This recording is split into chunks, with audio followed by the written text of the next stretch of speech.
always need a plan, no matter how successful the OTO is. I was talking with a Grand Lodge officer who was saying that, in one of the cities that he has been living in, everything is endowed by a multi-billionaire. And everywhere he goes, everything is, there because of the billionaires' beneficence. And I sometimes think about that in the OTO. What if somebody, like Bill Gates, just gave the OTO billions and billions of dollars? Would that mean that we wouldn't have to do strategic planning anymore? No. We would have to do even more strategic planning to make it even better than it would be were he to give us all this money.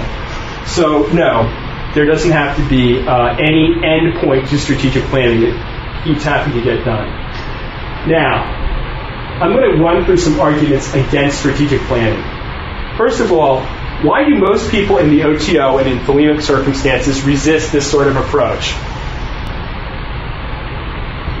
Interferes with their individual will. It interferes with their individual will. Okay, that's helpful. They feel like they're going to be trapped in it, right? The feeling of I'm being trapped in this thing. Well, I kind of feel like unless there's a strategic plan, you're sort of trapped in that. The idea is without a strategic plan, you're somehow free, whereas in fact, I think you're worse off without one than you are with one.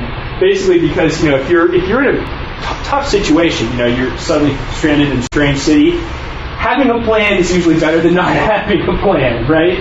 Being out in the desert, the survival situation, being stuck with sharks floating, you better have a plan. So having a plan is better than not having one. There's also more complex arguments about structure and the nature of will, which we won't get into, but I think will become pretty obvious.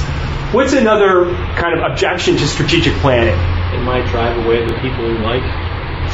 Right. Do we want to actually get something done, and are we looking to attract people who are saying, yes, this group has a plan, versus the people who, plans make me uncomfortable, I'm here to have no plan whatsoever, could you feed me a peeled grape, thank you. No, that's definitely kind of an issue. I was also thinking of it might fail. Right? If you don't have a plan, you can never fail. If you have a plan, it might not work. And I think this is significant, but I kind of feel like if you don't have a plan, it's not a guaranteed victory and a gold medal. It's being a schmuck without a plan. And I think taking the risks to fail is what's magical. And if you look at Crowley's own work as a magician, he failed at things all the time. C.F. Russell, who had to type up his diaries at one point, was complaining that Crowley wrote off every single operation he did for a while as a failure. He made mountains and mountains and mountains of failures.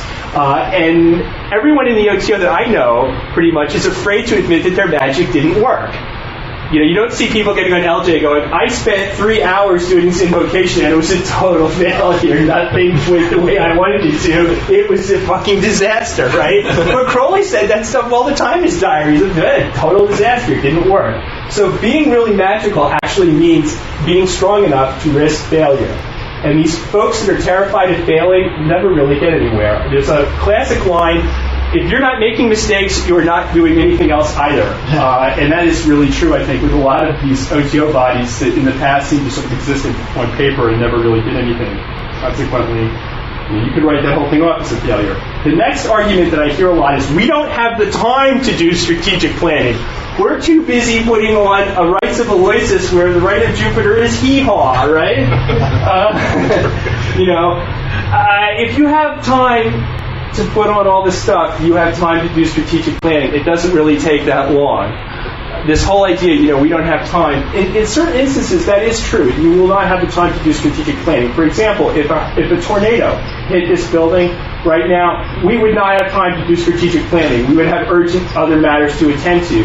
Fires, disasters, huge catastrophes.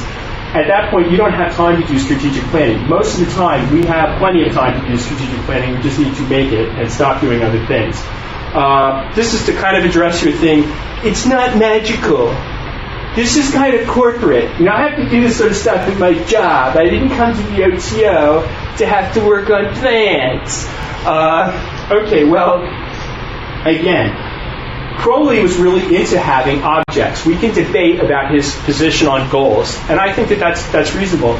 But we really can't debate his position on objects. And if you go through Crowley's diaries, for example, he will say, object of operation, rich wife. And then he will write whether he got it or not.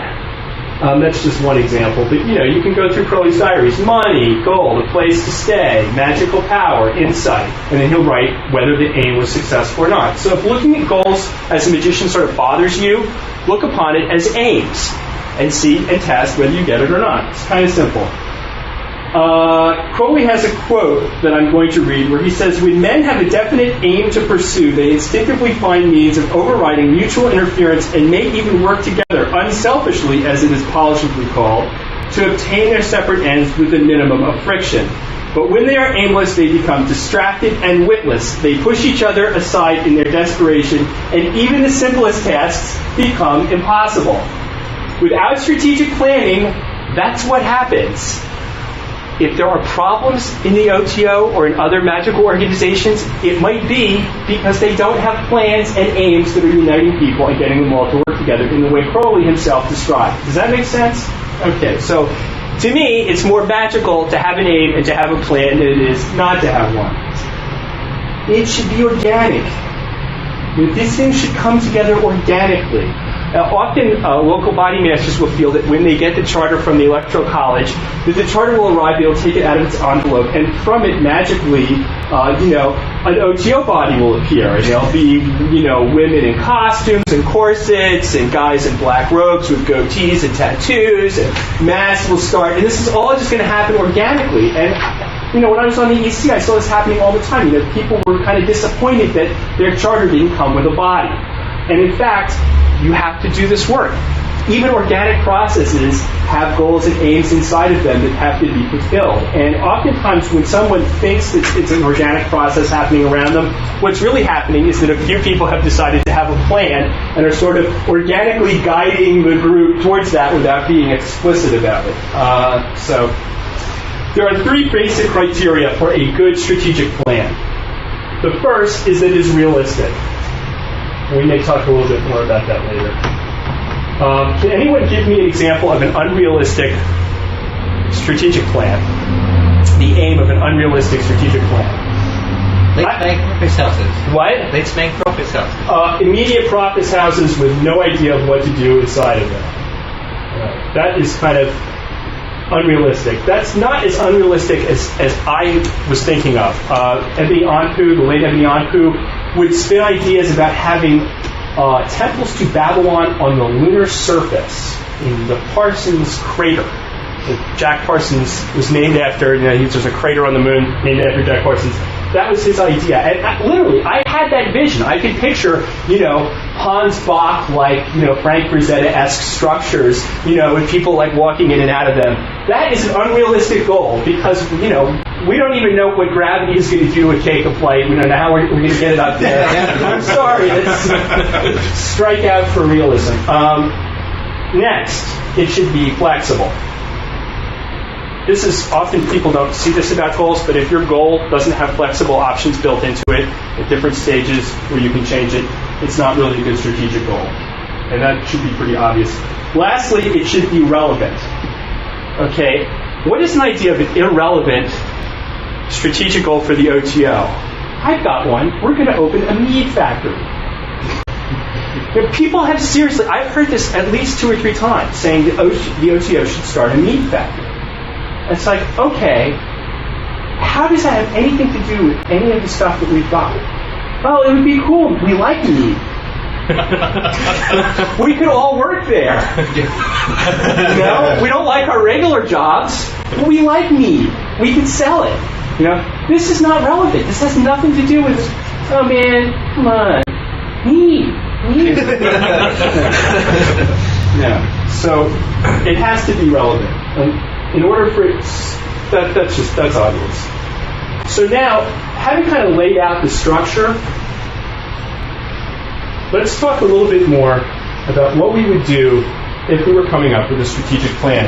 Get ready for a Kabbalah-like diagram. First, over here, we have situational analysis.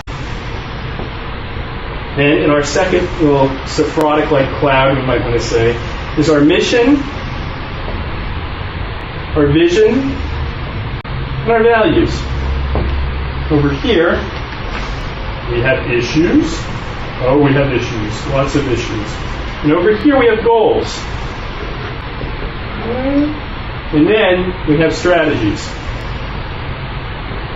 Now, who would like to tell me, given this sort of Socratic-like diagram here, like the tree of life, where the process should start? In what little cloudy sphere should it begin? Should we start with a situational analysis? Or should we start with our mission, our vision, and our values? Should we start down here with our strategies? Or should we start over here with our issues? Vision. Yeah. Vision. I hear 2 votes for vision. Do I hear any votes for situational analysis? I'm going to vote for that one. Does anyone want to go down here with strategies? Okay. The reason that I bring this up is very interesting. The book that I've been studying on this is actually a secret OTO text that I got from the internet, if you can believe it. And it's called The Field Guide to Nonprofit Strategic Planning and Facilitation. And this is actually the book that the OTO is trying to use itself, coming up with strategic planning. So when this was announced, I immediately ordered the book and was reading along with the OTO leaders, assuming that they're working with that. And one of the things that the book brought up that I thought was really interesting is that intuitively, we start with our mission statement, our vision, our values, and then sort of proceed this way down into these other things, and lastly we lay out our strategies. And the book basically says that's not always the way you have to work. And a lot of times you don't really know what your values are until you start working on your strategies. And you don't really know what your mission is until you start looking at your issues. And you don't really know what the state of your situation is until you look at the goals. So the idea that it has to proceed in this sort of lightning-like fashion, the sword coming down like this, or the snake going up like that, it's not really the case. It can be more of an organic kind of process where all of these things inform one another. So I thought that was really significant. Let's talk a little bit about the mission statement, the vision, and the values. Now, one of the things the book points out is that strategic planning is a constant process, right? It's not we're going to do one plan and that's going to be it at the end of time. You have to keep evaluating it, you have to keep looking at it, you have to keep doing it, but every time you do it, you're not going to go through this whole rigmarole in necessarily the same way or put the same emphasis on each part. So, what is the mission? Where is the mission? Do we need to really come up with a heavy-duty mission for the OTO? Why not? It's in the Blue Equinox.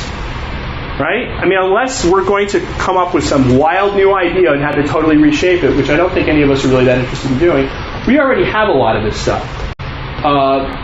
Vision, values, these are things that we already sort of got handed to us, for better or for worse, depending on where you're coming from.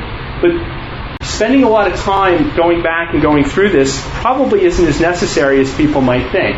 Now, I know that when Bishop Barry was up here, people were talking a lot about the fact that the OTO has a mission statement, it has a vision statement. I don't think any one of us know what those are. Can any one of us just reel off the mission statement for the OTO right now? No? Don't feel bad about that. At my job, we have mission statements. I can't tell you what it is. I should be able to, but I don't. It's on the back of my business card. In fact, I don't know anyone at any job who can sit and just rattle off the mission statement. Do you have a mission statement at your job? Of course. Can you rattle off what it is? Absolutely. Absolutely not. And one of the best leadership books I saw recently basically said, unless the mission statement is like immediately in the hearts and minds of every executive working for the firm, it's pointless. Don't put it on plaques. Don't put it on posters with soaring eagles. Don't put it on little plastic statues that you give to people at awards dinners. Just make sure that everybody really knows it, because then it becomes a sort of make-work exercise where the executives go off and spend hours and hours and hours crafting a mission statement that nobody gives a damn about. Nonetheless, I still think this is important because I think we will come to understand the values, the vision, and the mission in the Blue Equinox as we work to put things into effect. So, because I'm prejudiced, I want to move over to situational analysis. This is the part of the strategic goal planning process that I was always pushed out of at my old job. For the most part, they didn't let the staff do a lot of debate about situational analysis, usually because they were unhappy making things in there.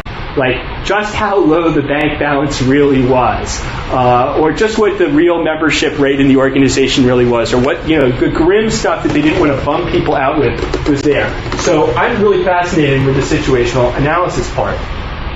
There are two cons